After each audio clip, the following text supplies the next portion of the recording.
Hello, everyone, and welcome to another episode of Closing the Distance. I'm your host, Ross Green. Today, I am fortunate to be joined by none other than Pastor Blake White. Hello, hello. He is the youth pastor here at Life Point Church, and we're just going to ask him some questions, get to know him better. That way, the distance between you and him is closed a little bit, like the title of the show. Nice. What? Okay. So, Pastor Blake, Yes, sir. thank you again for being on the show. Thank you for having me. You say that now. Okay.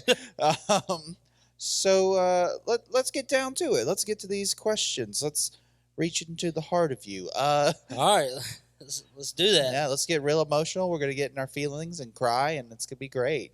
Not a cry. This is gonna be great, guys.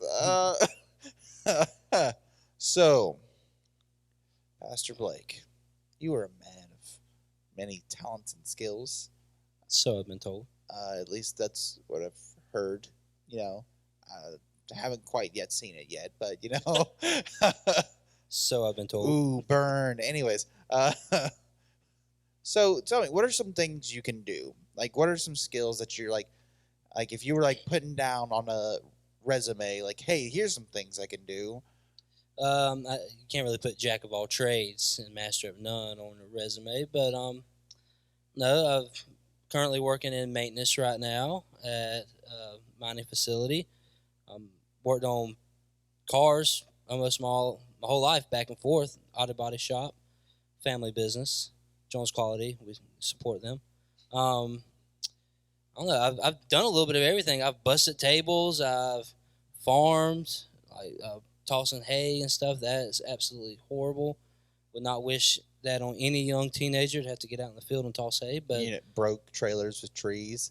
By the way, watch the episode with Blake for C4, and you'll get that reference.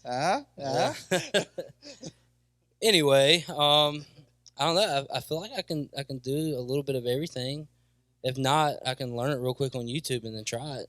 So would you say you're a guy who really you could do anything you set your mind to? Is that what you're? Absolutely. Yeah. Is that the message you tell your young people and the youth? Yeah, you can do anything you set your mind to.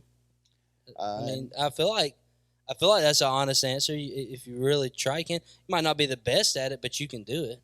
Yeah, and just make sure whenever you tell them that, like, of course we're going to encourage you to do legal things. Right? Definitely not illegal things. Yeah, like you have to specify these days. Yeah, like, you really do. It's like you could do anything you set your mind to. It's like, oh, I could rob a bank. Right? No, don't not that. No, not Ocean 11 over here. I'm not doing it. Which is a movie reference they wouldn't get. I keep forgetting how old I am sometimes. It's okay. It's okay. I'm feeling it as well. Anyways, as I stare into the abyss. Anyways, so here, let me see at my very small notes. Sorry, everybody. iPhone 7 up here. Yeah. Yeah. Okay. Sorry, guys. I can't afford a new phone. Sorry, I don't feel the pressure to get a new one. Is more like it.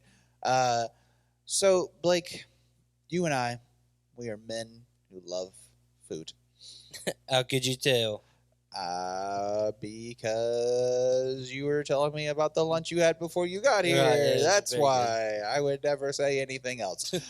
Anyways, so we're guys. We like food, and as easy as it would be to ask you, like, what your favorite food is, what's the best meal you've ever had, let's ask you a more personal question. What's the best meal you've ever made? Oh, best meal I've ever made? I guess it, like, from which standpoint you come from. Because when I was completely broke in college, I can tell you the best meal I ever made then. And I mean, it was incredible at the time. Well, I'll go and tell you that one. I took some ramen or ramen, however you say it. I don't care how you pronounce it. I pronounce it ramen noodles. A little cheap, like 50-cent pack of noodles. I mean, everybody loves ramen. Anyway, get about 6 of those little packs. Cook them down, and got some tomato sauce, poured it on top of it, and called it spaghetti. And it was incredible. Welcome to the broke life of a college kid. I mean, it was really good Hey, you gotta spaghetti. do what you gotta Yeah. do. But now And that you have more funds, what would you say? Probably the best meal I ever made was I can't even tell you what it was called, and I really can't tell you everything I put in it. But it's like I know it's just how I work. Sorry, I can't tell you what I did, but it was awesome. But get big giant like shells, like stuff the little what are they called? It's like noodle, like just big noodle shells, but you stuff them with chicken breast and cheese and all kind of spices. I really don't know the name. Like a ravioli? Yeah, sort kind of, but situation? yeah. And then put them in the oven and bake them and pour some salsa on top of them, or you can put marinara, whichever one you want. I like the marinara, but I have to say it's pretty good. And then I can make a nice steak on the grill. My go-to meal is a grilled steak, asparagus, macaroni, and cheese. Like that's my thing. Wait, tell me, your go-to meal? Like when I have money. Oh, okay. I was about to yeah. say, I was like, you afford steak? When I'm trying to impress, the grilled steak, asparagus, Mhm. macaroni, cheese all day long. So you've made this meal for Lauren before? Yes, Of multiple course. times. And honestly, the first time I made it for, Mm-hmm. it was awful, which is embarrassing because it's literally my best meal I can make. And we're in a rush. I picked the steaks up from Walmart. They weren't really that great. They're probably like maybe outdated. And I was using a grill I was unfamiliar with. I'm a charcoal guy, definitely charcoal guy. And it was a propane grill. I'm awful on propane. I don't know why. It just don't work that way. But the steaks just didn't come out that great. And I blame it on the quality of the steaks, but really it's probably both the quality and my cooking. But the macaroni was okay, and I like my asparagus like soft and where they just really soft. Most people make it like they steam it where it's still crunchy. Well, apparently Lauren likes her asparagus crunchy, and I made it soft, and I didn't know. She ate it, and I could tell something was off besides the crappy steak, but And the company. and then she told me how she likes her asparagus. I'm like, wow, I just took the one meal that I'm actually really good at and have made a lot and just destroyed it. So I mean, that's you're under pressure, and it's a big deal. It's the first, like, you're making your like best meal for your best gal that you're gonna marry. that was the second time I cooked for her. See, I went on a real good starting pace here. The first time I cooked for her, I made spaghetti, which is very simple. Anybody can make baked spaghetti, and I ran out of marinara sauce, and I had way too many noodles, so I just tried to wing it, and make it look pretty, but Mm-hmm. it was just more noodles and sauce, and nobody likes more noodles and sauce, and it wasn't that great. And The fact that you made those two meals and she still said yes, exactly. gotta keep her, man. I got better as I went. I mean, hopefully so. I'm still learning. Yeah, I mean, I think that's when it comes to cooking, I think it's a culinary journey for everybody. Everybody should get better at cooking. People, I feel like we live in like the day where you have things like DoorDash. Not dissing Yeah. delivery systems or anything like that. I'm just saying, like, learn how to cook. Learn how to go to the store, buy your groceries, or if you really love the whole delivery thing, have your groceries delivered to you and then cook them. Yeah, I mean, guys, women like a man that can cook. Bottom line, I mean, it's just how it is. And women, guys like a woman that can cook as well. So we should Yeah. all know how to cook. Yeah, and Stop. Yeah, I'm just saying. yeah. Did you tell me to stop? No, I was about to say stop buying Yeah. Domino's and McDonald's Okay. all the time. I was about to say, I thought I you were wasn't telling telling you me to to stop. stop. I was like, well, I it's didn't been, finish saying what I was going to it's say. been fun, guys. But yeah, no, I would always encourage people to cook, because even if it's terrible, I promise you, like, people are normally too nice to say anything about it. So just, or if you're cooking for yourself, just judge yourself, Well, not only that, something that I found great is like cooking together. That's especially when you're two people that work full-time jobs all the time and everybody's all busy and tied up. That's something you can do together in the afternoon, because a lot of people now don't even eat together. I mean, that's kind of sad, but cook a meal together. It's awesome. You get to argue back and forth about whose recipe's better, who does it, but it's a lot of fun. Well, this is the way my mama made it, and my mama is the best. Actually, for a second though, if anybody's mother is the best at cooking, it's mine. Hi, mom. Hi. I really hope you actually watch these things. And I love my mom. yeah, Cooking was yeah. not her thing. I know this might sound weird, but if you're listening or watching right now, as weird as it might be, round of applause for mom right now. Just do it. People don't have to know why you're clapping your hands. It's weird. Clapping your hands is one of those things where people don't have to know why you're clapping your hands, but they generally are just like, oh, they're just clapping their hands. That's like run past somebody. They Yeah. generally they don't know what you're running for, but they're gonna run with you. Yeah, they're just like, oh, okay, yeah, we're doing this. Doing the weird microphone clap. Okay, so we've talked about food.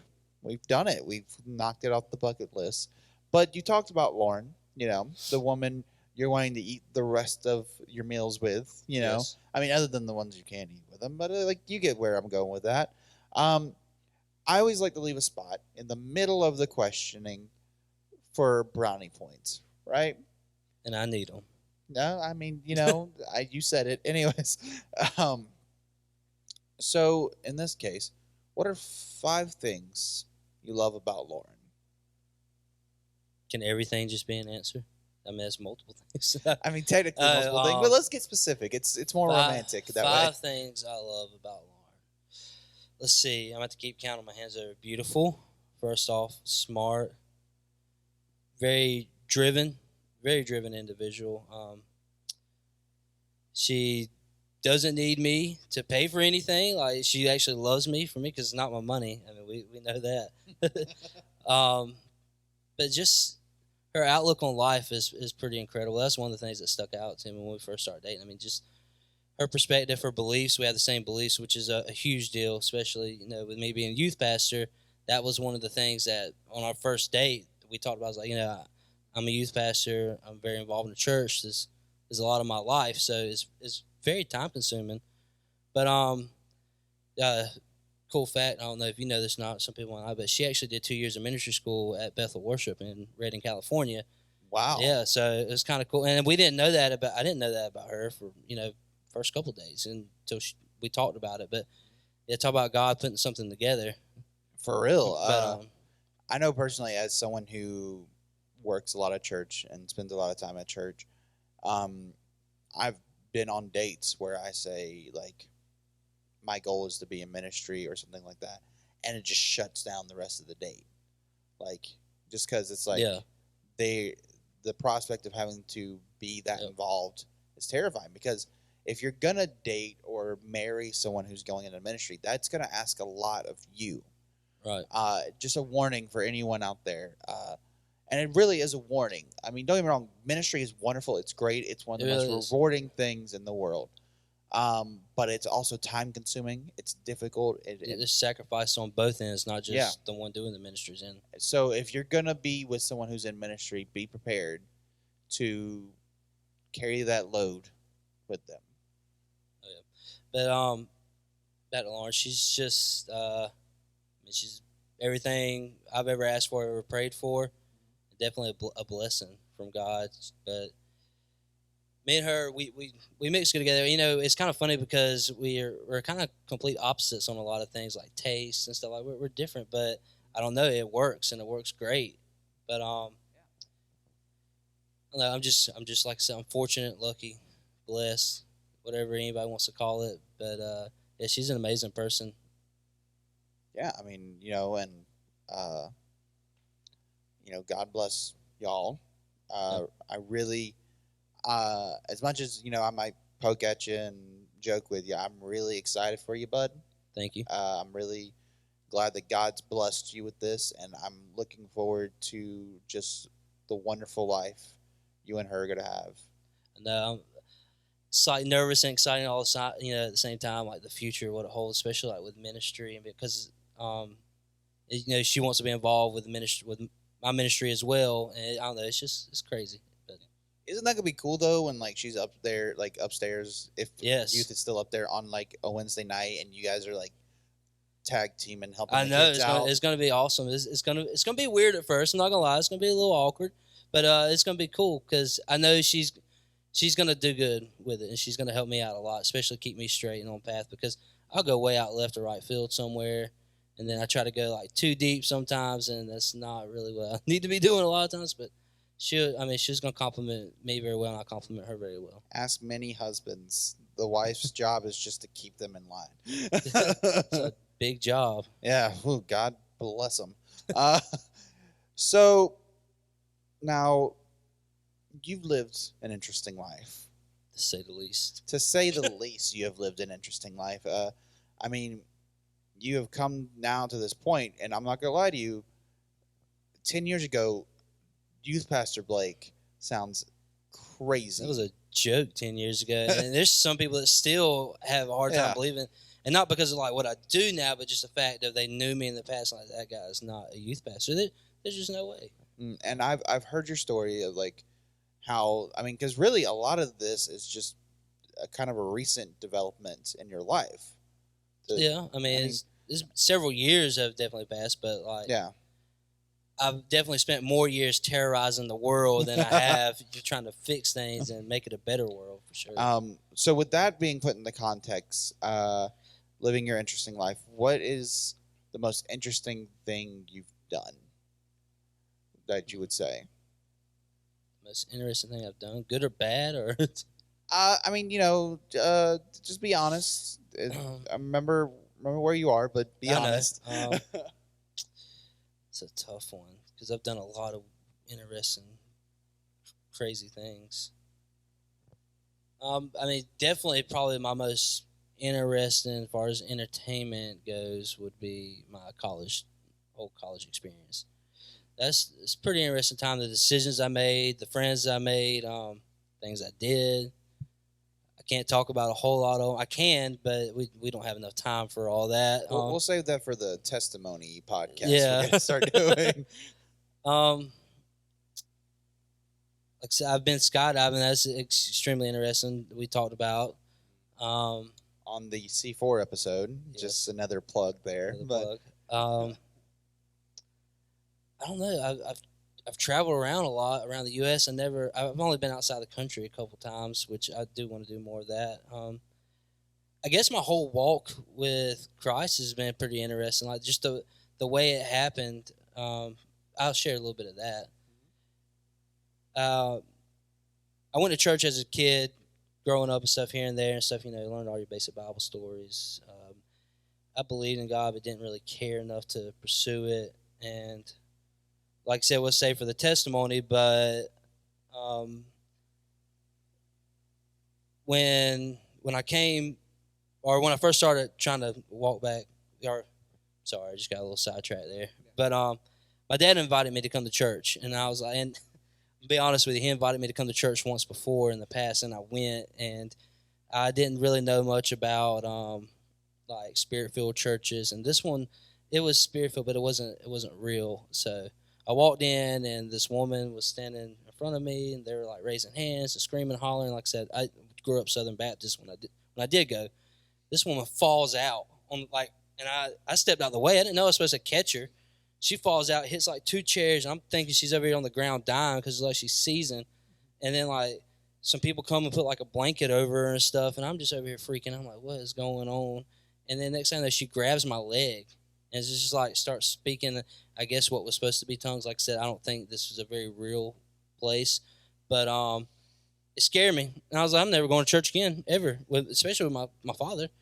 But it was a couple years later, and I was still terrorizing the world, doing drugs, drinking all the time, going out and stuff. And it kept on, come to church, and kind of like guilted me into it almost. And finally, I was like, all right, Dad, I'll come to church. And so Saturday night, I went out and partied, got drunk, woke up next morning to my alarm going off. I was like, crap, I promised my dad I'd come to church.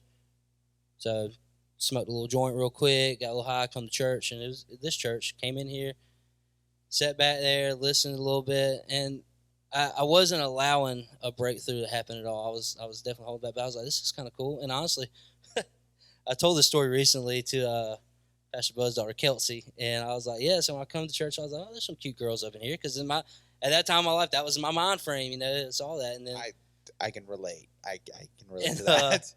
So came to church, did my thing for my dad. I left, and asked me how I liked it. So I enjoyed it. Blah blah blah. I didn't really pay that much attention. and went out for a couple weeks, continued to do the same things. Like I said, drugs and alcohol was a big part of my life at that point in time.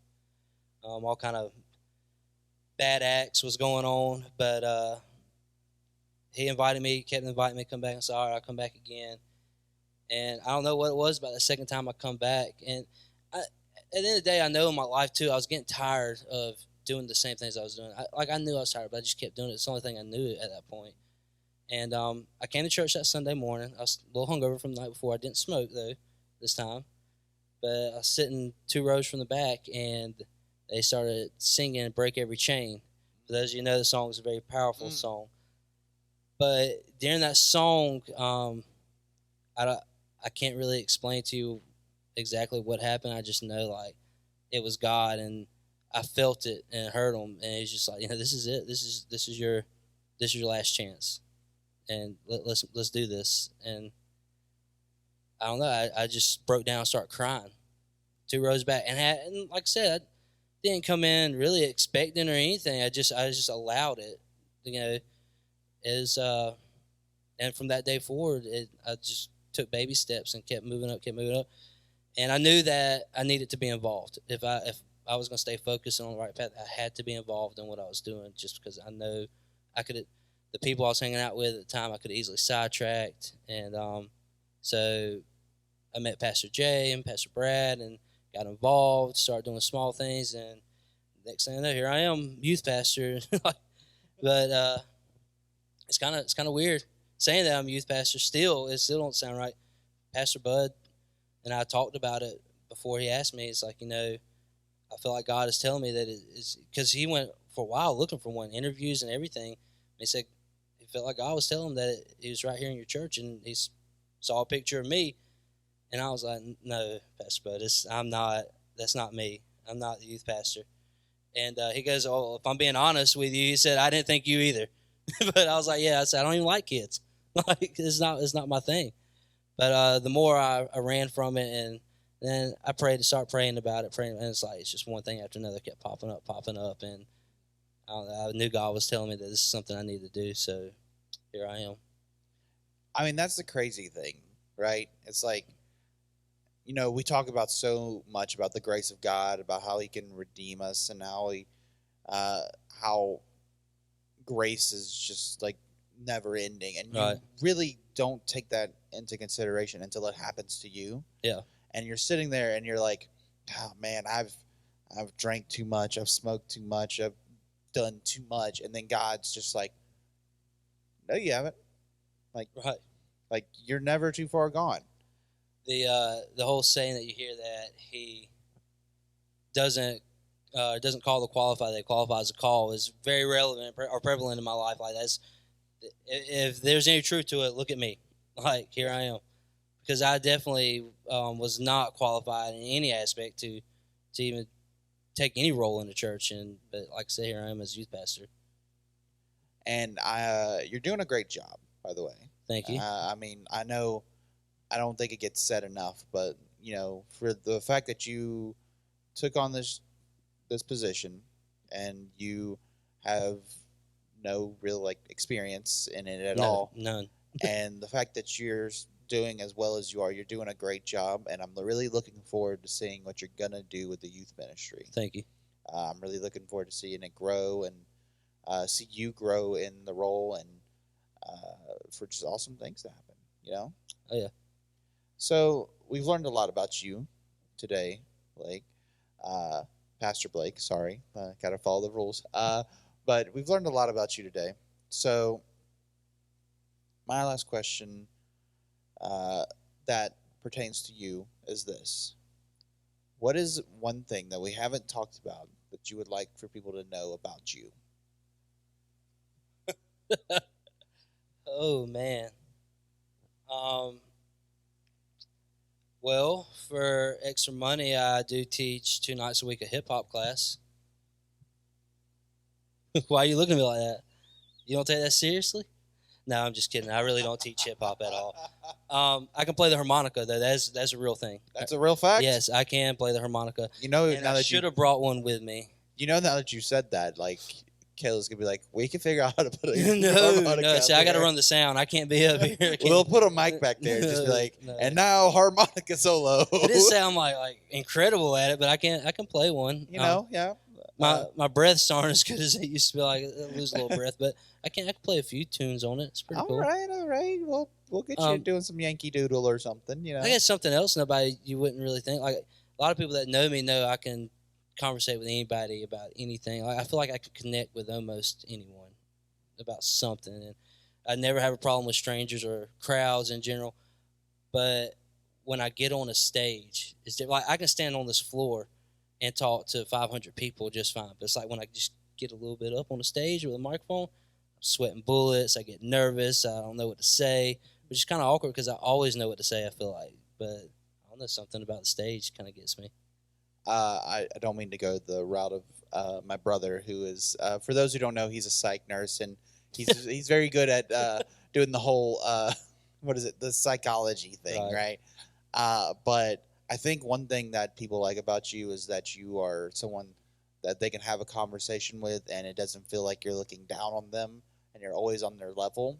And I feel like maybe the reason why you don't like being on stage so much is because if you're speaking to a crowd out there, you're looking down on them. Yeah. And you never want to give anyone that feeling. No, I don't like it at all. Yeah. It's awkward to me. Yeah. I don't know. He doesn't like elevation. That's right, Stephen Furtick. He's calling you out. No, I'm just No, kidding. absolutely not. I'm just kidding. I'm just kidding. I don't know if you were here, if you were up in Canton, like the first time I got on stage to close out in prayer. Awful experience. Something somebody should easily be able to do, especially the youth pastor. You should be able to get on stage and close out the Sunday experience in prayer. I got up there and I said, all right, everybody bow your heads. And I said, God, or Lord. I think I said Lord. I said, Lord. And I froze. And it's like I didn't even know what to say. And it was just so awkward. And then I mumbled a few things. And I was like, all right, y'all have a nice day. And got off stage. Yeah, completely embarrassing. Lord, you know. Yeah, Amen. I mean, that's kind of like what it was. It's about how it was. I've said some embarrassing things on stage too, by accident, just being nervous. I remember when you and Jay used to come up here, and y'all were the ones who would like come up during like that's the during the time I middle said some embarrassing things. or at the end, and like how you were like trying to. I think you were the one who was like trying to introduce like, "What's up, LP fam?" like doing all that. What's up, LP fam? Yeah. Now I hear that everywhere I go. It's great stuff. It's like, hey, but LP fam. I mean, that kind of took off a little bit. Yeah. It was Mother's Day. Mother's Day when I was trying to talk up here on the stage, close things out. I can't remember what we were doing, but I was talking about my mom and how we appreciate mothers. I was like, yeah, if it weren't for my mom, I'd probably be working some street corner somewhere. Didn't even think about how that would come out or look or. Yeah, it was so awkward. Everybody out there was just kind of like looking like, what did he just say? I was like, that was me. I said it. I mean, that's the thing about you, Blake. You're just an honest guy. Yeah, too honest, I guess. Yeah, I mean, hey, we need more real people in this world, So with that being said, bud, you have been a fantastic guest. Thank you. You've had a lot of fun things to say. You've had a lot of deep things to say. And with deep things being in mind, straight down the barrel of the camera, the thing that makes you nervous. If you have something you want to say to the audience out there, just go ahead and tell them. Like, if there's one thing, piece of advice, thing you're passionate about, thing you want people to know, what is it that you want to say? Just if you feel like God's speaking to you and calling you to do something, don't run from it. Don't ignore it. Just do it. And if you feel like you're not qualified or prepared for it, He'll prepare you for it. I promise you. And even at the start of it, I didn't feel like I had a clue what I was doing. But as even now, as weeks and days go, He just continues to help me out and push me along and provide me with the things I need to do youth ministry. Like I said, I didn't ever think I was supposed to do youth ministry, and I still think this is a small learning process, that there's something else greater for me that I'm supposed to do, but I think I'm supposed to learn something in this time of youth ministry. So don't think that that's your stopping point. Continue to pray and continue to go, but just don't run from whatever God is calling you and telling you to do in your life at all. All right, that's fantastic. Thank you so much for saying that. Thank you so much for being on the show. Thank you. Hopefully, I'll be invited back one day. Oh, hopefully. Well, I'm sure we'll find something we could talk about. Maybe it'll be nature again, part two. No. So- Anyways, thank you so much for watching. I really hope today has helped you close the distance between you and our guest, Pastor Blake. Uh, if you guys have anybody you want me to invite on the show, let me know. And I would just encourage everyone watching to go out, find someone you don't know very well, but like an acquaintance or something, and sort of close that distance, get to know them better. Y'all have a wonderful day, a wonderful week, and God bless you in everything that you do.